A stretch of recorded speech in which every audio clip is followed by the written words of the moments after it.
In September of 2009, I was at a wine-hazed after-party at my friend Micah's place. I ended up sharing a bottle of white with a stranger. We'd been chatting all night, laughing at everything and nothing. We'd settled ourselves on a balcony with a ridiculous pile of blankets, sofa cushions and pillows. All kinds of cosy. Other people at the party had come and gone, but we'd stayed there for hours. She was from a small town in Minnesota, but had come to West Virginia for her master's degree. She was just going to stay out here in Juniper for a few days to help her friend move. We don't get a lot of visitors out here. Somewhere around the 3 a.m. mark, we finished our bottle. She was half asleep on my shoulder, waking herself every now and then, with little hiccups. Whenever I get sad, like, really sad, I do this thing, she said. Close your eyes. Sure, yeah, I nodded. I imagine this door, a white door. Can you see it? Yeah. So I open it, and there's this room, but with a dirt floor, earthy, fresh with rain. You gotta, smell it. I tried my best. I was enthralled by the smell of her coconut shampoo, but there was something else there. A tinge of soil, rich with morning dew. I smell it, yeah. So, I take what makes me sad, and I put it into a little seed, and then I plant it. I put it away, and later it blooms into this beautiful sunflower. So it's like a big sunflower room. Yeah, but they get this blue shade, she smiled, because they're sad. Are you sad? She smiled and shook her head. I stayed awake as long as I could, trying to be a good shoulder for her to sleep on, and by the time I woke up, she was gone. Now, this was many years ago. It was one of those beautiful early adult memories that just stick with you, which you can look back on whenever life doesn't seem worth the trouble. When my studies were too much, or I had a bad breakup, or a rough day at work, that memory was my happy place. Back on that balcony, with that gentle weight on my shoulder. Nowadays, I work as a foreman at a local processing plant. Not that glamorous, but it gives me everything I need. You can't underestimate the value of job security in this market. I certainly don't. I have been in a comfortable position for years. I can't complain. I've gotten a bit stuck in a rut, and those days of wine-hazed optimism feels like a bygone age. But then one night, I got a stark reminder. In that twilight hour between sleep and consciousness, I found myself looking up at the ceiling of my bedroom. The image of a white door came to mind. The same door that beautiful stranger had introduced me to so many years ago. A simple wooden door with white paint peeling off at the edges. A brass knocker that started to turn green. In my mind's eye, the door swung open. Beyond it was a field of overgrown sunflowers, abandoned for years, weeds and undergrowth, thick enough to form a solid barrier. A sour smell emanated from the room, and I could hear the buzzing of flies. As I reached to close the door, a thorn tendril fell out and wrapped itself around my neck, puncturing my skin. As I opened my mouth to scream, a blue sunflower forced itself into my mouth, rough petals pressing against the back of my tongue. And I woke up, coughing. I ran into the bathroom, gagging violently. I had this sour taste in my mouth and a rash around my neck, little inflamed dots, like I'd been strangled with poison ivy. I couldn't stop coughing, and my heart was racing. I'd had allergic reactions before, but never something that constricted my breathing. This was the first. Finally, I felt something dislodge from my lungs. I bent over the sink and forced it out of me. For a few agonizing seconds, it travelled up my throat and left me. Dozens of sunflower seeds. Blue. That night messed me up. The next day I bought a salve for my neck rash, but I'd already scratched it so bad that it had open wounds. It felt like my body was trying to eject my head. I was more tired than usual, and I kept getting these strange bouts of nausea. On top of it all, and I don't want to go into graphic detail, but there was blood in places where blood ought not to be. I took a few days off work and went to see a doctor. They did a few blood tests and concluded that I had gotten an allergic reaction, but they couldn't tell from what. They urged me to change my sheets and try a new, non-perfume detergent. I also got a prescription for an epinephrine injector in case my throat closed completely. I spent the rest of the day cleaning, washing, and worrying. And as I went to bed that night, I tried to think about literally anything but that white door. But as soon as my head hit that pillow, there it was. And this time, it opened on its own. They knew I was coming back, and they were ready for me. Tendrils grabbed me, lifting me up into the ceiling, towards the white door with the brass knocker. I tried to hold back, getting cuts across my arms and legs. I could feel blisters building on my skin, turning into hundreds of painful little pearls. I felt my throat closing as I peered inside. There, in the middle of the field of forgotten flowers, I saw a woman. And as she turned towards me, I knew my heart was about to stop. A twinkle from the corner of her eye, and the sheen of yellow teeth from a wide smile. Pressure building, chest cramping. I woke up in a panic, having forced myself to fall out of bed. I crawled across the floor, only realizing that I couldn't breathe seconds later. I couldn't feel the tip of my fingers, and my chest was ice cold. I counted my heartbeats as I fumbled my way into the bathroom. I reached for my EpiPen, accidentally knocking it down. It rolled across the floor and under the bathtub. I fell flat on my stomach, reaching for it. It was all the way in the back. My vision was fading as the bathroom floor felt colder. I flipped onto my back and tried to calm down. I had been without air for 65 seconds. I could make it to 90. I wouldn't die before 90. I counted it down, staring at the ceiling. 70. From that angle, I could have sworn there was a white door above. I could see the outline of the brass knocker and the cracks of the peeling paint. I could hear the tendrils crackle on the other side, and I could feel the eyes of the woman on the other side firmly fixed on me. 80. She was right there. She was waiting. 90. Please, God. Suddenly, a trickle of air, like breathing through a straw. I could feel my senses coming back to me. The pressure in my face faded, leaving me flushed and teary-eyed on the bathroom floor. I didn't sleep that night. I couldn't risk it. First thing in the morning, I called the doctor again, and they just reiterated the need to keep my EpiPen close. They booked me in for a blood test and suggested I slept somewhere else for a day or two. It could be an allergic reaction to bedbugs or dust mites. Looking through my contact list, my thumb stopped over an old college friend, Micah. It was at his party that I first met that girl in the first place. I texted him on a whim and, surprisingly, he was still around. He lived in town, and he was eager to meet up for a coffee. I met Micah at a small cafe across the street from a local archery range. He'd gained about 80 pounds since the last time I'd seen him, but his youthful spirit was as evident as ever. I held out a hand to greet him, and the guy just wrapped me up in a big hug. We got a couple of bear claws and sat down by one of the back tables. Micah was eager to catch up. He told me all about his family and showed me plenty of pictures. His daughter, who wanted to go to veterinary school, his wife who worked at the DMV, his twin boys, who were out camping. They just love the wildlife, he chuckled. Ever heard of two 12-year-olds who are more interested in birdwatching than video games? After telling him about my life and work, I tried to slip that old after-party into the conversation. The same one we'd been to all those years ago.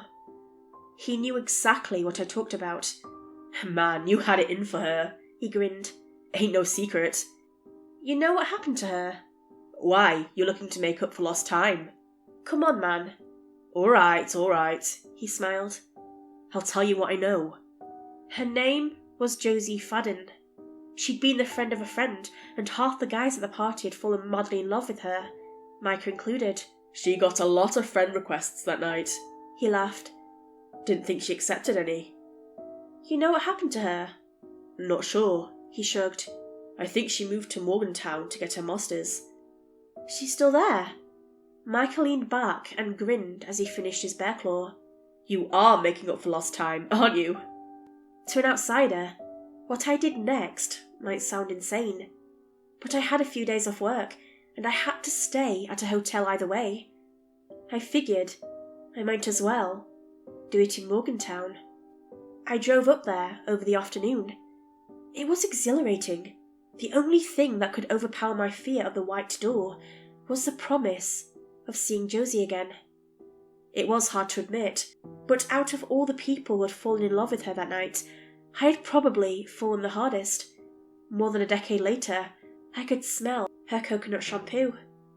Still, it was hard to take my mind off my burning neck rash.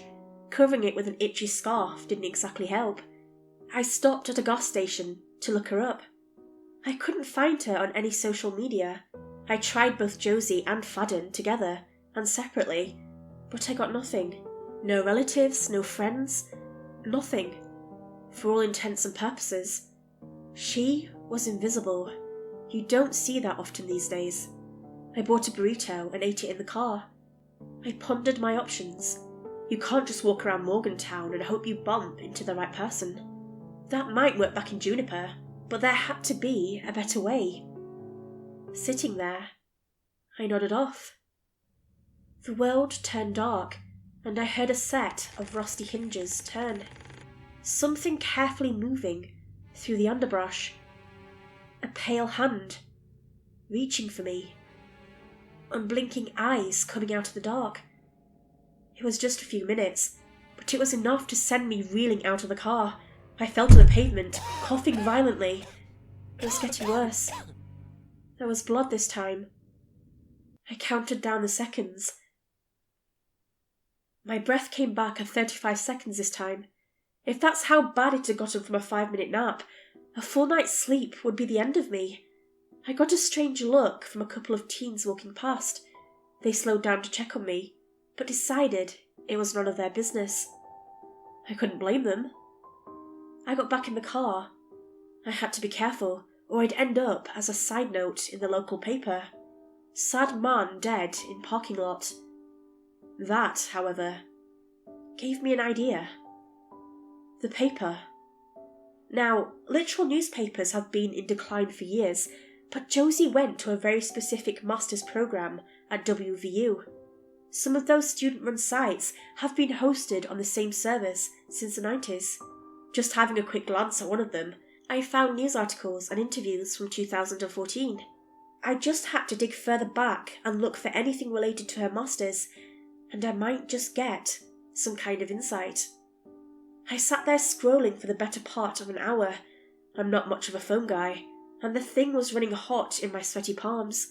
2013, 2012, 2011. And there she was. Josie Fadden. An article weeks before her graduation in 2011. I could have recognised her a mile away. She had the same dimpled smile. She talked about her master's thesis in invasive plant species and the dangers of unchecked greenhouse gardens. My favourite is Helianthus caerulea, the article quoted. The blue sunflowers remind me of home. The article noted her working with a local florist to conduct further testing. I took note of the address and name of the owner. And no matter how pretty it is, it must be contained, the article concluded. Locked away. This lit a fire in me. I had a lead. I made a couple of calls and got a few names. The name of the florist led to the name of the current owner. They, in turn, referred me to an ex-employee who worked with Josie. They, in turn, referred me to one of her old classmates. I didn't get a number, but I got an address to a greenhouse just outside of town where they worked. It was better than nothing. About an hour later, I'd made my way to the greenhouse. It was this large cylinder-shaped plastic building stretching across the parking lot. The thing was bigger than anticipated. Then again, I'd never been to one before. They were about to close when I walked in, but I couldn't see anyone matching the description I'd gotten. His name was Mark Burton, about my age, thick glasses, thin as a twig, had a bit of a New England accent. I stopped to ask one of the gardeners, an older woman with a kind smile. "Mark," she frowned. "Oh, I'm sorry to have to tell you this." Another dead end. This time literally, Mark Burton had died a few years ago. Apparently, he'd asphyxiated from an allergic reaction. The old woman sat me down to tell me all about Mark. She had a lot of fond memories of him, and his sudden death had affected her a lot. Apparently, one of her co-workers had found him. "Right down there," she said, pointing across the greenhouse. "Back where we used to keep Helianthus cerulea.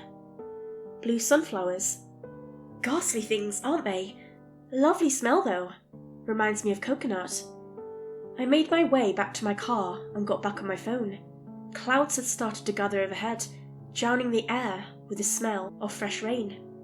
I found some of Mark's old socials, which were still open as a sort of online tombstone. People posting pictures of him and expressing their regret. It was strange to think about. He would have been my age, had he still lived. And I might go the same way, if I couldn't find the answers I needed. And there, a picture. Mark, his sister, and Josie Fadden, tagged as Josephine Earle. A new name. That was it. That was her. An hour later, I was parked outside a small, black-bricked townhome, the last known address for Josephine Earle. The sky had gone dark with clouds, and the first spatters of rain were tapping on the window. It was hypnotic, lulling me back to sleep, the realization of which sent a shock through me, jolting me awake. I hurried up to the front door, my pulse planting a headache into the back of my cranium. I was too tired to yawn. My hand shook as I rang the doorbell. What was I even expecting?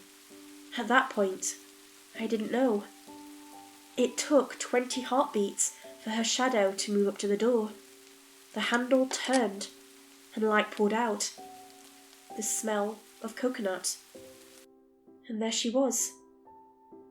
It felt so strange seeing her again. I couldn't believe it. She was different, but it was still her. It was Josie, and in another way, it wasn't. Then again, I was barely recognisable as well. "Can I help you?" she asked. "Josie Fadden." She just looked at me. It took her a few seconds to even register the name and the implication. Finally, she shook her head. "She's not here. It's you, right?" She sighed and looked away. After a deep breath, she met my eyes. "What do you want?" "It's complicated. I thought you might be able to help me." "With what?" The sunflower room." Josie, or Josephine, stepped back. She unlocked the door and opened it wide. It was strange to see her like this. I'd never seen her frown. Then again, I'd only known her that one night so many years ago. "Let's talk." She invited me in and offered me a cup of tea. We sat down in her living room, and she refused to look me in the eye. She was visibly nervous, shaking about as bad as I did. "Do you remember me?" I asked. "Sorry, no," she said, shaking her head. "But we must have met." "Yeah," I nodded. "A few years back." "So, I told you about the sunflower room," she sighed. "The white door, and the field where you plant your worries, and they turn blue. Those plants are native to my hometown, you know. Ever been to Tomskog, Minnesota?" "Never heard of it." "Few have." I sipped my tea. Fruity. "I want to know what's happening to me. I keep thinking about that place. And it hurts you, doesn't it? I think I can see a rash there." "It does." Josie finished her tea and put the cup down on the glass coffee table. "So why now?" I asked. "Why me?" "It needs new plants," she shrugged. "If nothing new is planted, the room sort of cannibalizes itself. Hell, it strains itself so much that some seeds make it all the way over to our side. Is that why it's hurting me? Because I haven't planted anything?" "Probably." "Then why aren't you affected?" Josie got out of her chair and stretched. She turned to me with a smile, but it wasn't the smile I remembered her by. "You have to plant something regularly. At first, it's things you want to get rid of. You plant your worries, your hate, your fear, but after a while you just have to keep planting. You plant your dreams, your hopes, your loves, even your memories. You just have to keep planting, because if you don't, the room will pull you back in. And if you don't plant anything, then you," she shrugged.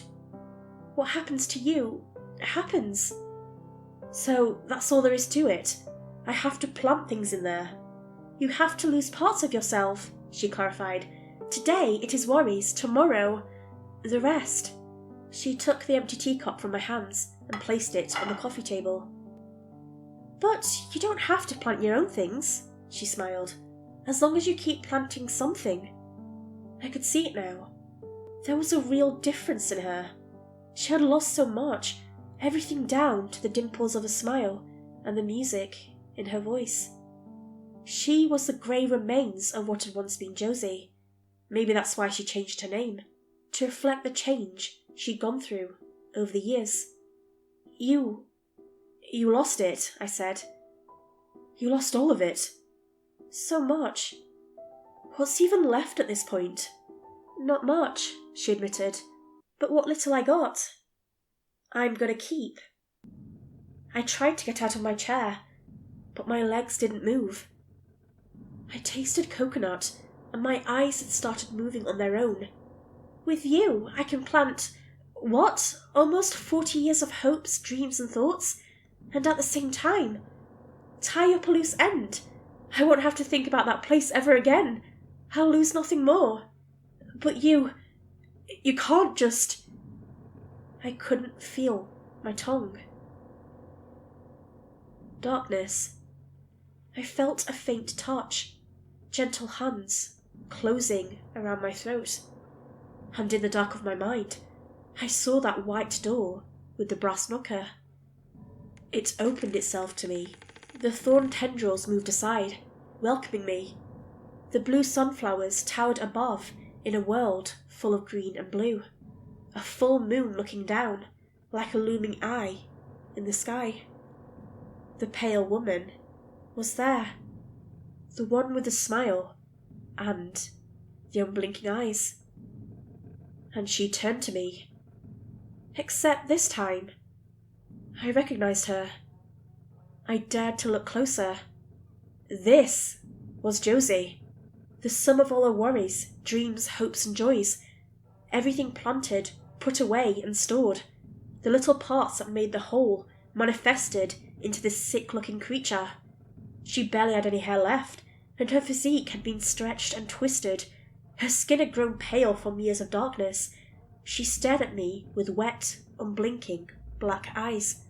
And when she looked at me, she did so with recognition, and smiled. What we'd had together was there, in her. Without a word, she grasped my head with her hands. I could tell she wanted to help. She knew me. She recognized me, and she was regretful. Maybe she hadn't meant for me to come here, to see this. Maybe she had just been a drunk girl sharing a secret. She leaned her head against my shoulder with a gentle purr, then looked me in the eye, and smashed my head against hers as hard as she could. I wasn't dead. This wasn't over. Back in Josephine's townhouse, she was leaning over me, choking me. Suddenly, I jerked back awake, thrusting my head forward. I hit her square on the nose, sending her reeling backwards. You! What the hell did you... She grabbed a cheese knife from an empty plate and got back up. I matched her movements to the best of my ability, but I was falling in and out of consciousness. The next moment I was back there, looking at the dark eyes of she who'd once been the real Josie. The sunflowers were closing in. Thorns crept up my legs. Josie wasn't giving up on me, but there wasn't much she could do. Finally, she took a step back and rushed me, throwing me forward. Awake, I lunged at Josephine. She stumbled backwards, tripping on the edge of the carpet. She fell backwards, breaking her glass coffee table into 1,000 pieces, cutting herself on the pieces. This time, as I collapsed to the floor, I knew I wouldn't be coming back. And there we were, the three of us, the sunflower room, being mauled by thorns and vivid blue petals, my skin punctured, my flesh stripped. And Josie, apologetically, tried to comfort me. Was this it? Was this all there was to it? Just pain? Forever? No! Cried Josephine. I buried you! Josie smiled at me, and I understood. So, you don't get away? Not even in death? Josie shook her head. You postpone it. That's all you can do, whether you plant anything or not, I continued. That's it, isn't it? The thorns didn't seem to bother her. She stroked my cheek gently as Josephine was torn to shreds. You said this place used to be beautiful, I reminisced. Could it be? Josie whispered a secret in my ear as Josephine's vocal cords were stretched and snapped. Countless beings, all twisted manifestations of memories and thoughts buried, stared at me from the dark. All with unblinking eyes. And as the blue sunflowers faded from my mind's eye, and in the dark that remained, I asked a final question. Will I see you again? I woke up on Josephine's floor, coughing up sunflower seeds. A paramedic loomed over me, having driven an EpiPen into my leg. Apparently, the neighbours had heard the commotion. I'd killed Josephine. She lay dead on the floor. I'd planted her in the sunflower room. I'd postponed my death. Blood tests found that there were drugs in my system. It was deemed an accidental death from self-defense. You might have seen it in the news, but it was just this local domestic abuse kind of story. A lot of context was lost, and there were bigger news stories circling the media that month. I'm sort of thankful for it. The real Josie had been buried piece by piece over the years. Josephine was all that remained, and she was desperate not to lose herself further. Now, before I tell you what happened next, I want you to think about this with me. Really think about it. Imagine the white door. An old, white, wooden door. A brass knocker that's been turning green over the years. The door is segmented into 2 squares, stacked on top of one another. Try to imagine it. You've probably seen something like it before. And as it opens, it gives way to a field of flowers. Beautiful blue sunflowers in neat rows. There you can bury your worries, your hatred, your ugly thoughts, and the caretakers of that room will care for them forever. Imagine the fresh soil between your fingers and pushing something awful down into it. Doesn't sound too bad, does it? Now, here's the thing. I'm sorry. By telling you about the sunflower room, you become aware. It's a mark that you can't get rid of. It is this fixed idea that will settle and grow. It can change things, plant things, take things. We can all mitigate it by planting that one thing every now and then. If we all pitch in, collectively, I think the effect will be milder. Maybe that place is something we've always had, a heaven or hell, depending on how you see it. Maybe it was there all along, in the back of our collective minds. I believe it can be beautiful. Josie told me so.